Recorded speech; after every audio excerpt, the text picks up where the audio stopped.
Hi வணக்கம். இன்றைக்கி பார்த்தீங்கன்னா பாண்டியன் ஸ்டோரி இன்றைக்கான எபிசோடு தாங்க பார்க்க போகிறோம். அதுக்கு முன்னாடி என்னோடய சேனலை சப்ஸ்கிரைப் பண்ணி வச்சுக்கோங்க. வாங்க கதைக்குள்ளே போகலாம். பாண்டியனும் கோமதியும் பயங்கரமாக சண்டை போட்டுக்குவாங்க. அப்போ என்ன பண்ணுறாங்கன்னா, கோமதி நிறைய மனசில் இருக்கிறதெல்லாம் சொல்லி சண்டை போடுறாங்க. நீங்கள் அரசிக்கு எப்படி கல்யாணம் பண்ணீங்க, குழலிக்கு எப்படி கல்யாணம் பண்ணீங்க, அப்போல்லாம் நான் உங்கள் கூட நிற்கலையா, நீங்கள் எல்லாம் கரெக்டாக தான் பண்ணுவீங்கன்னு சொல்லிட்டு இந்த ஒரு கல்யாணம் பண்ணிட்டேன், அப்போ நான் கரெக்டாக பண்ணுவேன்னு நீங்கள் ஏன் என்னை நம்பலை, நான் உங்களை நம்பினேன்ல, நீங்கள் ஏன் என்னை நம்பலை அப்படின்ற மாதிரி ரொம்ப சத்தம் போடுறாங்க. அதுக்கெல்லாம் பாண்டியன் எதுவும் பேசாமல் அப்படியே அமைதியாகவே இருக்கார். அப்புறம் பசங்களையும் பார்த்து கேள்வி கேட்குறாங்க. நான் சமைச்சு போடுறதெல்லாம் சாப்பிட்றீங்க, எல்லாம் பண்ணுறீங்க, உங்கள் இஷ்டத்துக்கு போகிறீங்க வரீங்களே, நான் அவரோட சண்டை போட்டு 1 மாதம் ஆகுது, எங்களை யாராவது சமாதானப்படுத்துகிறீங்களா, நீங்கள் பாட்டு உங்கள் வேலையை பார்க்குறீங்க, உங்கள் பொண்டாட்டி கூட பிரச்சனைனா நான் தானே தீர்த்து வைக்கிறேன், அப்போ என் பிரச்சனையை நீங்கள் ஏன் தீர்த்து வைக்கலன்ற மாதிரி கோமதி கேட்டுட்டு இருப்பாங்க. அப்படியே பார்த்தீங்கன்னா இவர் நின்று பார்த்துட்டு என்ன பண்ணுறாரு, பாண்டியன் கடைக்கு கிளம்பிடுறாரு, கூட சரவணனும் கிளம்பிடுறான். அப்போ கடைக்கு போயிட்டு பயங்கரமாக புலம்புறாரு.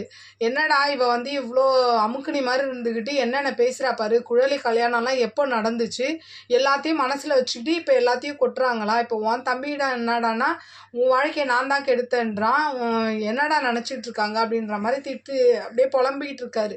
அப்போது சரவணன் சொல்கிறான், கோவத்தில் பேசுகிறதெல்லாம் மனசில் வச்சுக்காதீங்கப்பா, விடுங்கப்பா அப்படின்ற மாதிரி சமாதானப்படுத்துறாரு.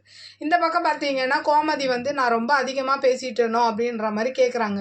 அப்போ மீனாலாம் சொல்கிறாங்க, ஆமாம் கொஞ்சம் அதிகமாக தான் பேசிட்டீங்க, மாமா ரொம்ப வருத்தப்படுவார் அப்படின்ற மாதிரி சொல்லும் போது அப்போது கோமதி கேட்குறாங்க, ஆமாம்மா நான் உங்ககிட்ட சொல்லிட்டு தானே கோவிலுக்கு போனேன், நீ ஏன் வீட்டில் யார்கிட்டையும் சொல்லலையானோன்னா ராஜியும் அரசியும் ரொம்ப ஷாக்கிங் ஆகிடுறாங்க.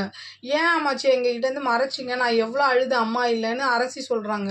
அப்போ ராஜியும் சொல்கிறாங்க, இப்போ இவங்க இல்லாமல் உங்களுக்கு தெரிஞ்சு ஏன் எங்ககிட்ட சொல்லலை, இதனால் பாருங்கள் கதிர் ஆகட்டும் செந்தில் மாமா ஆகட்டும் மாமாவை எவ்வளோ திட்டினாங்க அப்படின்ற மாதிரி சொல்கிறாங்க.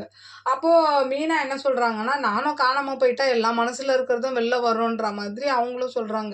இப்படியே பேசிக்கிட்டே இவங்க எல்லாரும் இருக்கும் போது இந்த பக்கம் பார்த்தீங்கன்னா பாண்டியன் கடைக்கு வீட்டுக்கு வரமாட்டேன்னு சொல்லி கடைக்குள்ளேயே உட்காந்துருக்காரு. அப்போது சரவணனும் பழனியும் சமாதானப்படுத்துகிறாங்க. வாங்க அதெல்லாம் ஒன்றும் இல்லைன்னும் போது அப்போது இவர் புலம்புறாரு பாண்டியன், என்னடா இவன் செந்தில் ஆஃபீஸர் இருக்காரு, அவரு என்னடானா இவன் வாழ்க்கையை நான் தான் கெடுத்துட்டேன்றான், அந்த கதிர் இருக்கான அவனமும் நான் உங்கள் அக்காவை கொடுமைப்படுத்தி அனுப்பிச்சிட்டேன்றான், அவன் என்னடானா அப்படியே என்றைக்கோ இல்லாமல் மனசில் இருக்கிறதெல்லாம் அவ்வளோ பேசுகிறா, என்னெல்லாம் வர முடியாதுன்ற மாதிரி அவர் பாண்டியன் கடையிலேயே தான் இருப்பேன்ற மாதிரி சொல்கிறாரு. அப்போ பழனி சொல்கிறாரு, அப்படிலாம் பண்ணாதீங்க வாங்க, அப்புறம் உங்களை காணோன்னு ஏதாவது பஞ்சாயத்து வச்சிட போகிறாங்க வாங்க அப்படின்ற மாதிரி கூப்பிடுறாரு. அப்படியே இன்றைக்கான எபிசோடு முடியுது. பார்க்கலாம் நாளைக்கு என்ன நடக்குதுன்னு பார்த்துட்டு நான் உங்களுக்கு ரிவ்யூ கொடுக்குறேன். என்னோட சேனல் பிடிச்சிருந்தா லைக் பண்ணுங்கள், ஷேர் பண்ணுங்கள், கமெண்ட் பண்ணுங்கள். என்னோட சேனலை சப்ஸ்கிரைப் பண்ணி சப்போர்ட் பண்ணுங்கள். நன்றி, வணக்கம், பாய்.